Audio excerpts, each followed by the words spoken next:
नमस्कार। हिमाचल बुलेटिन में आपका स्वागत है। पेश है आज के समाचार। मुख्यमंत्री श्री जयराम ठाकुर ने आज राजभवन में राज्यपाल श्री राजेंद्र विश्वनाथ आर्लेकर से भेंट की। ये एक शिष्टाचार भेंट थी। आज शिमला में हिमाचल प्रदेश विधानसभा का मानसून सत्र आरंभ हुआ।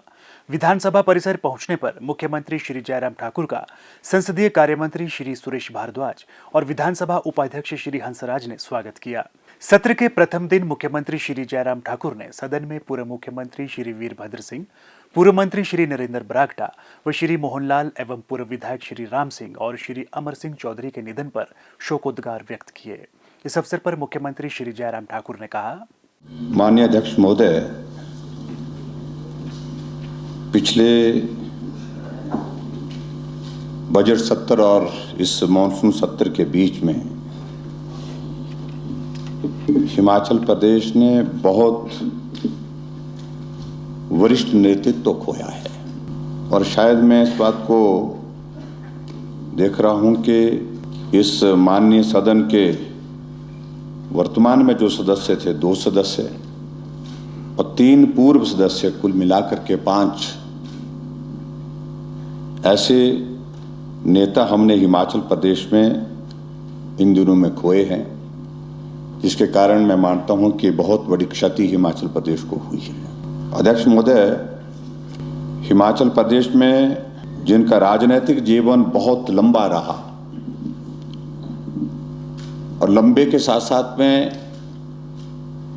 हिमाचल प्रदेश में ही नहीं, मुझे लगता है कि शायद पूरे देश भर में, प्रदेश छोटा हो चाहे बड़ा हो, लेकिन प्रदेश एक इकाई के रूप में गिना जाता है, उसकी एक मान्यता है।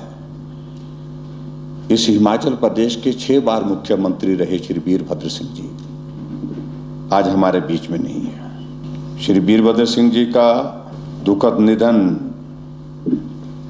8 जुलाई 2021 को हुआ और 87 वर्ष की आयु में भी वो अंत तक जो है वो राजनीति में एक आध महीने को छोड़ करके उनकी राजनीति में भी सक्रियता रही और इस माननीय सदन में भी बहुत सक्रियता रही है। स्वर्गीय श्री वीरभद्र सिंह जी 5 बार लोकसभा के सदस्य चुने गए तथा वर्ष 1976-77 में केंद्रीय मंत्रिमंडल में नागरिक उड्डयन के उपमंत्री रहे। वे 1980 और 1983 के बीच केंद्रीय उद्योग राज्य मंत्री रहे तथा 2009 से 2011 तक केंद्र सरकार में इस्पात मंत्री रहे। तदुपरांत जून 2012 वे सूक्ष्म लघु और मध्यम उद्यम मंत्रालय के भी कैबिनेट मंत्री रहे। वे वर्ष 1983 में पहली बार हिमाचल प्रदेश विधानसभा के लिए चुने गए थे तथा प्रदेश में मुख्यमंत्री बने। स्वाभाविक रूप से हिमाचल प्रदेश की राजनीति में उनके एक बड़ा नाम, और हिमाचल की ही राजनीति में नहीं, मैं कह सकता हूं कि पूरे देश की राजनीति में उनका एक बहुत बड़ा नाम रहा है। बतौर केंद्र में मंत्री, बतौर प्रदेश में मुख्यमंत्री, इन दोनों महत्वपूर्ण भूमिकाओं को उन्होंने बहुत जिम्मेदारी के साथ निभाया और स्वाभाविक रूप से हिमाचल प्रदेश में, जिस हिमाचल को हम आज की वर्तमान स्थिति में हम देख रहे हैं, जहां हिमाचल चौहों दिशा में विकास की गति को बनाए हुए आगे बढ़ता जा रहा है, उसमें उनका बहुत बड़ा एक योगदान रहा है। और व्यक्तिगत रूप से मैं कह सकता हूं कि श्री वीरभद्र सिंह जी बहुत जीवंत आदमी थे। जो कहना होता था वो कह देते थे, जब नहीं कहना होता था कुछ नहीं कहते थे। एक राजनीतिक दृष्टि से स्थान और समय बहुत महत्वपूर्ण होता है, कहाँ कहना है, कहाँ नहीं कहना है, कितना कहना है। उन सारी चीज़ों को मुझे लगता है कि हमको उनके जीवन से सीखना चाहिए। आज वो हमारे बीच में नहीं है, हम उनकी कमी महसूस करेंगे। और मैं इस बात को भी देखता हूँ, व्यक्तिगत रूप से कभी कभी बीच बीच में हमसे मिलने आते थे तो अपनी बहुत सारी चीज़ों का वो जिक्र करते, बहुत सारी बातों का जिक्र करते थे अपने पुराने जो राजनीतिक जीवन में उतार चढ़ाव, कठिनाइयों के दौर और उसके बाद डेवलपमेंट के इश्यूज, उन सारी बातों का वो जिक्र करते थे। उनमें बहुत जो है विल पावर जिसको मैं कह सकता हूँ बहुत मजबूत थी। कोविड का एक दौर हुआ, उस दौर से निकले। कोविड का दूसरा दौर भी हुआ,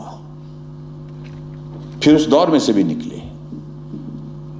लेकिन आखिरकार जो होने को मंजूर होता है वही होता है। बाद में कुछ स्वास्थ्य में गिरावट आई और वो गिरावट जो है फिर उसके बाद रुकी नहीं और आखिरकार लंबे राजनीतिक जीवन जो प्रेरणा से भरा हुआ है, उस जीवन के अंतिम पड़ाव में पहुंच करके वो इस दुनिया को छोड़ करके चले गए। अध्यक्ष महोदय, मैं उनके योगदान को हिमाचल प्रदेश के लिए सदैव स्मरण करता हूं और हिमाचल प्रदेश सदैव उनके योगदान को स्मरण करता रहेगा और एक नेता के रूप में हिमाचल के लोगों के दिल में उनने बहुत जगह बनाई। इसका मंजर आप लोगों ने भी देखा, हम लोगों ने देखा। मैं व्यक्तिगत रूप से भी उनके अंतिम संस्कार के उस दिन भी वहाँ पर था। पूरा इलाका बहुत शोक में डूबा हुआ था और ऐसे में हम सब लोग जो है वो उनकी कमी जहाँ अनुभव कर रहे हैं, ईश्वर उनके परिवार को इस दुख को सहन करने की हिम्मत दे, क्षमता दे, ऐसी मैं प्रार्थना करता हूँ और उनकी आत्मा को ईश्वर शांति दे, ये भी मैं प्रार्थना करता हूँ। अध्यक्ष महोदय, इसी प्रकार से हमारे नरेंद्र बरागटा जी 68 वर्ष की आयु में उनका 5 जून 2021 को उनका निधन हो गया। वो जुबल कोटखाई के विधायक थे, वो तीसरी बार विधायक बने थे। श्री बरागटा जी 1998 में पहली बार हिमाचल प्रदेश के विधानसभा के लिए सदस्य के रूप में चुने गए तथा 2007 में 2017 में पुनः विजयी हुए। वे 1998 से 2002 तक बागवानी एवं कानून मंत्री तथा 2007 से 2012 तक बागवानी, तकनीकी एवं शिक्षा एवं स्वास्थ्य मंत्री रहे।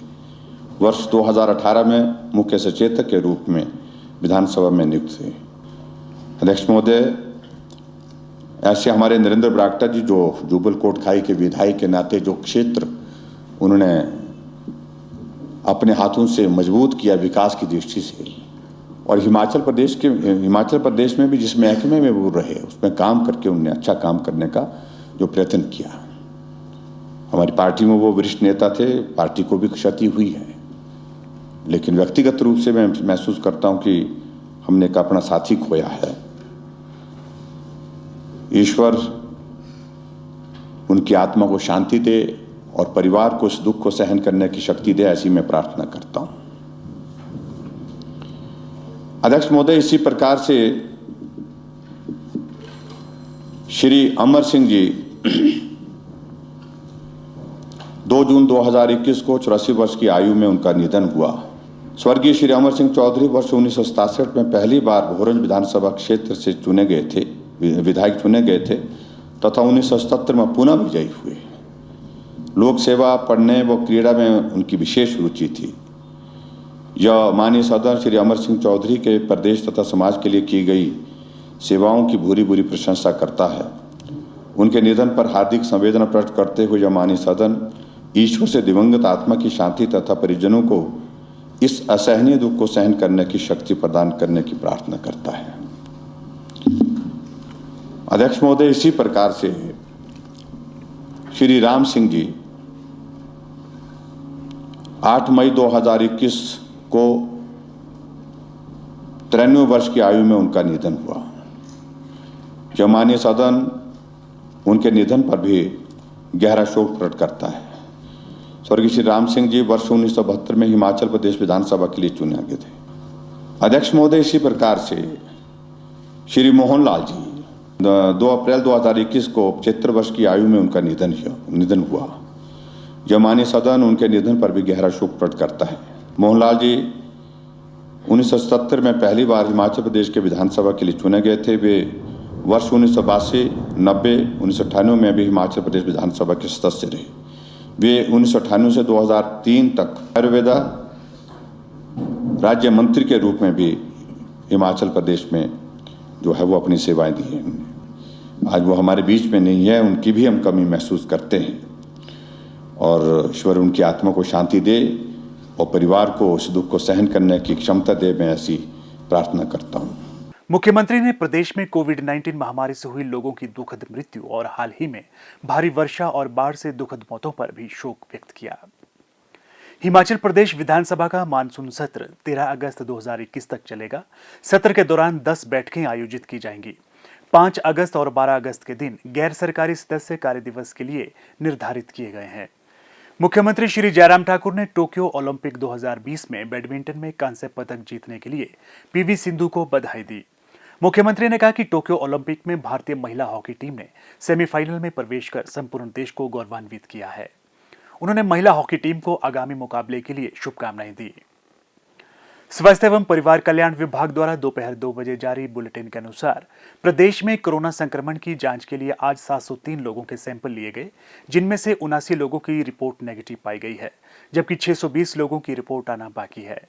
अभी तक 28,41,155 लोगों की जांच की जा चुकी है, जिनमें से 26,34,363 सैंपल की जांच नेगेटिव पाई गई है। प्रदेश में कुल 2,06,172 लोगों में कोरोना वायरस के संक्रमण की पुष्टि हुई है, जिनमें से 2,01,516 लोग इस बीमारी से ठीक हो चुके हैं और 1,111 व्यक्ति उपचाराधीन हैं। हिमाचल बुलेटिन देखने के लिए सब्सक्राइब करें YouTube channel DPR Himachal, follow करें ट्विटर @DPRHP, लाइक करें Facebook page information and public relations department Himachal Pradesh, visit करें वेबसाइट www.himachalpr.gov.in। इस अंक में इतना ही। कल फिर होगी मुलाकात, दीजिए इजाजत, नमस्कार।